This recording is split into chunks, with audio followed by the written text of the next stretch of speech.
What's up, bro? Hope you're doing well. Today, I've got a video for you about like the most fundamental thing that you have in your life. Like I talked about mental health, things like that, which are like at the bottom, but there's things down here, okay? And that thing is breathing. But without breathing, chances are you'll probably be gone in 3 minutes. So if everybody stopped to breathe collectively, humanity would be no more in less than 3 minutes, most likely. Now, to breathing, there's actually a lot more than just breathing in and breathing out. Okay? There is actually like four ways to breathe. You can either breathe into your nose or you can breathe into your mouth. Breathe stupid, I know. But there is also two that are kind of overlooked in my opinion, which are the chest and the abdomen. Now, the most common way of breathing and the one we should be doing is breathing in through our nose and breathing out through our nose as well, and breathing into the abdomen. Because if you breathe in, you'll feel like you can breathe in two ways. You can breathe in into your chest, you can like do this, or you can breathe into your abdomen.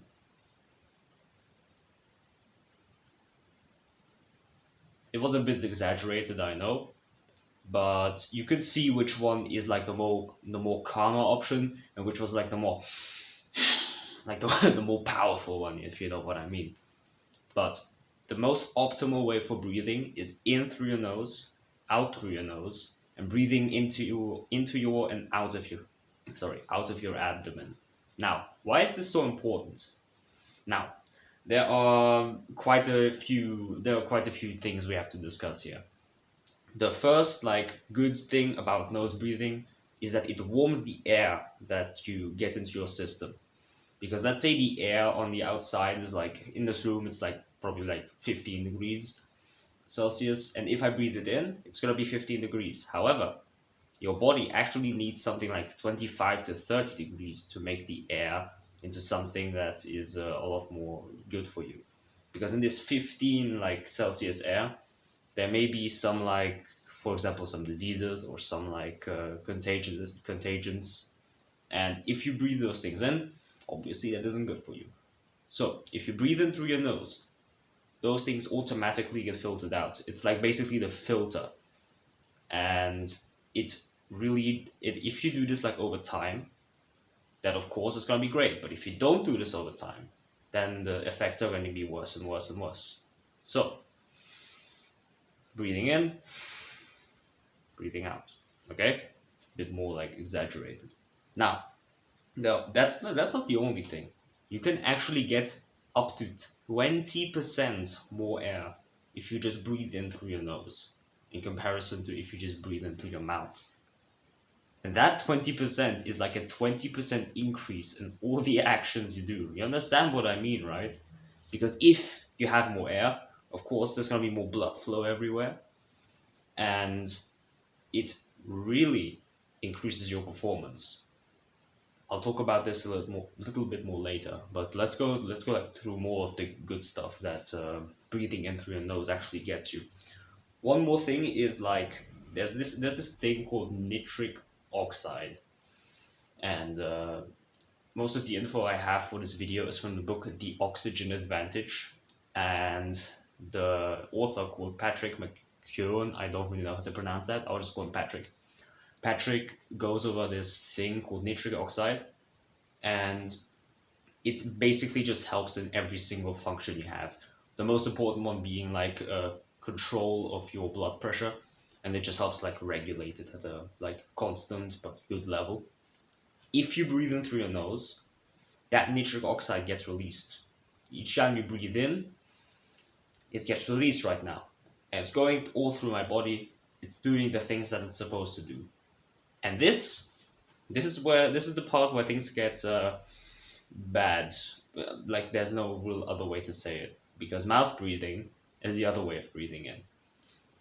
Mouth, if you haven't noticed already, mouth breathing, upper chest breathing go hand in hand together, just as nose breathing and abdomen breathing go hand in hand together. And the things that mouth breathing does are, for example, it leads to dehydration because you're breathing like this. Of course, there's gonna be more air going into your mouth. Your mouth is gonna dry out. You're gonna have to drink more, and the more diseases can get in because the nose filter, remember, isn't really there anymore. And if you don't have that, then well, a lot of bad, like contagious stuff is going to get into your system. Also causes bad breath. I've noticed this a lot because each and every person that I talk to that is going around their day like this, each person, like no joke, every single one has had horrid breath. Like I don't mean that bad to any of those people. I'm sorry, but your breath is horrible.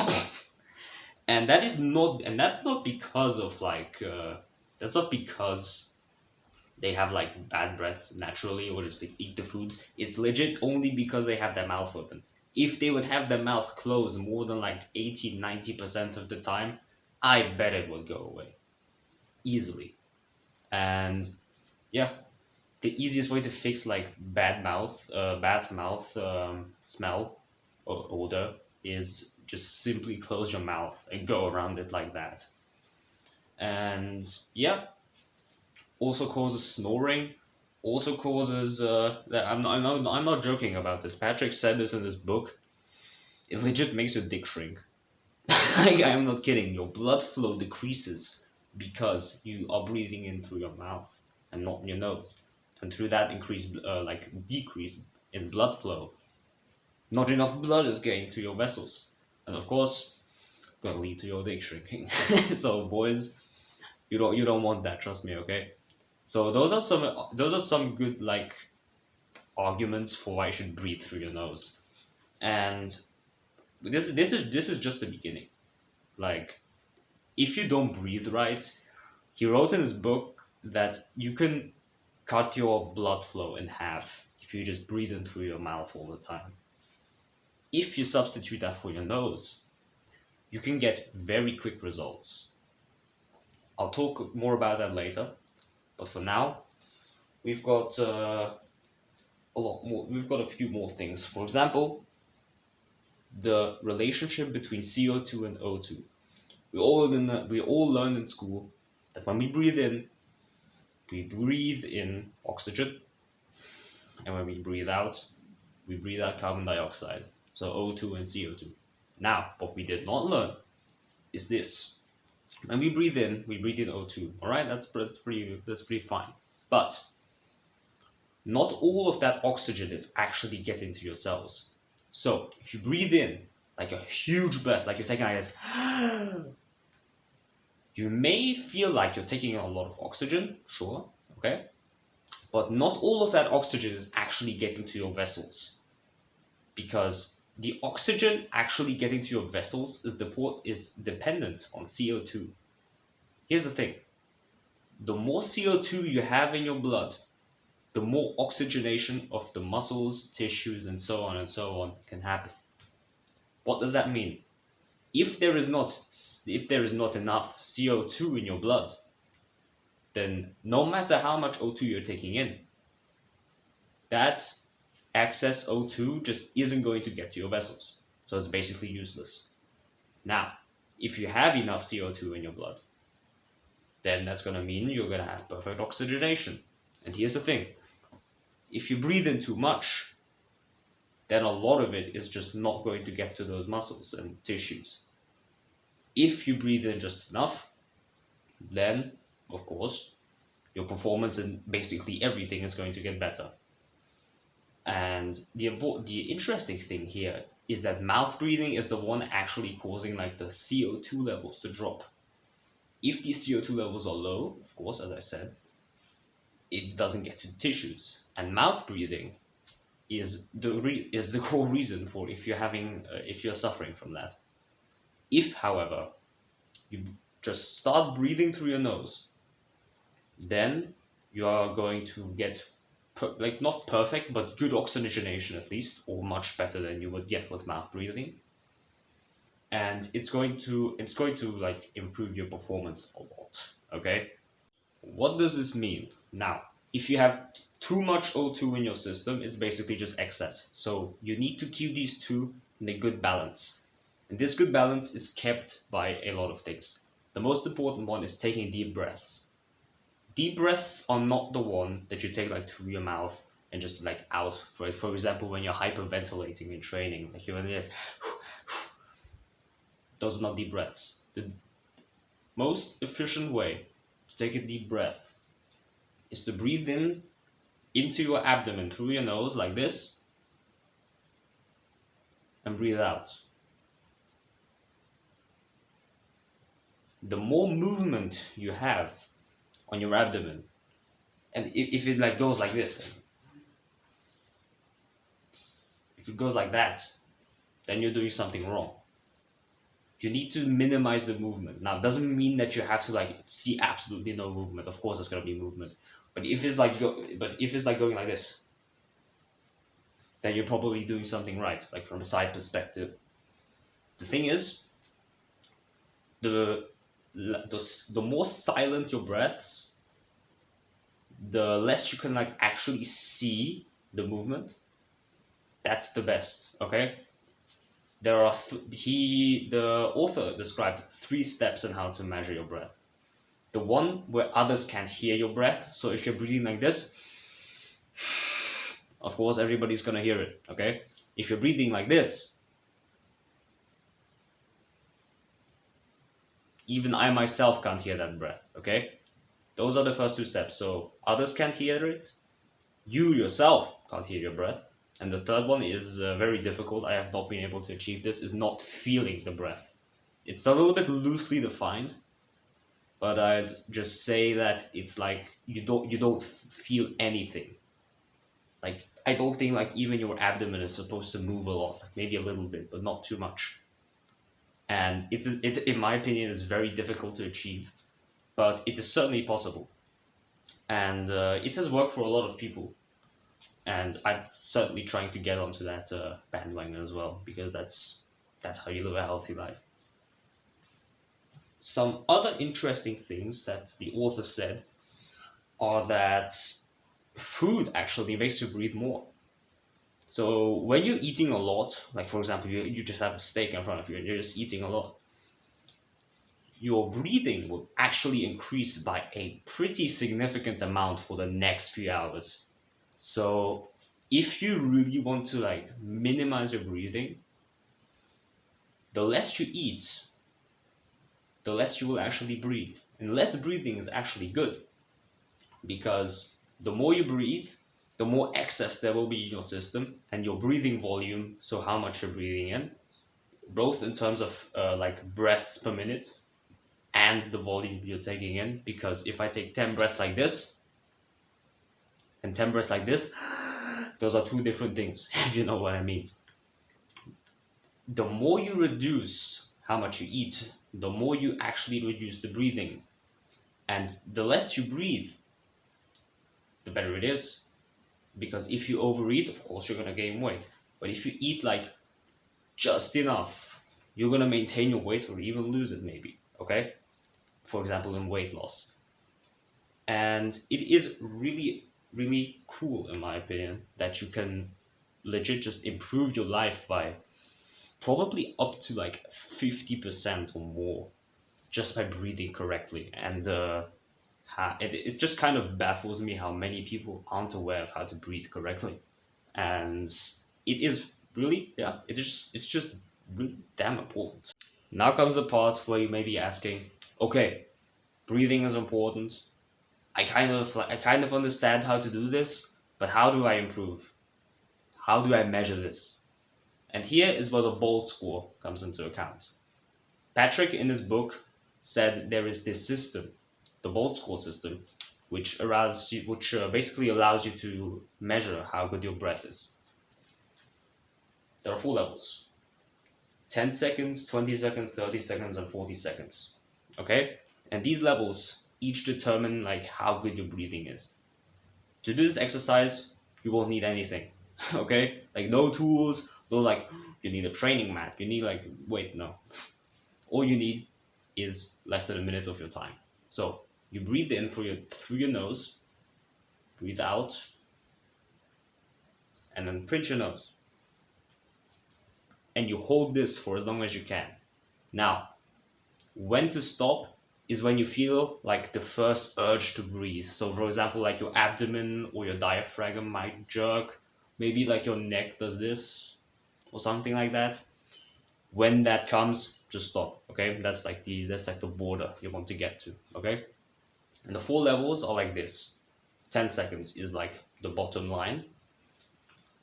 This is when you probably are breathing like incorrectly. You might be mouth breathing, you might be out of shape, you might be somewhat overweight. Not picking on you or anything, just saying that those might be the most common causes. Some chronic disease, and if you have like a score like that's like 10 seconds or less, then it is probably a good thing that you start exercising and start the exercise that I mentioned in a few moments. The like good, I'd say like good part or good station to be at is level 2 with 20 seconds. If you can hold this for 20 seconds, congratulations, your health is pretty good. Not perfect, mind you, but and there's still quite a lot of room for improvement, but you're doing pretty well.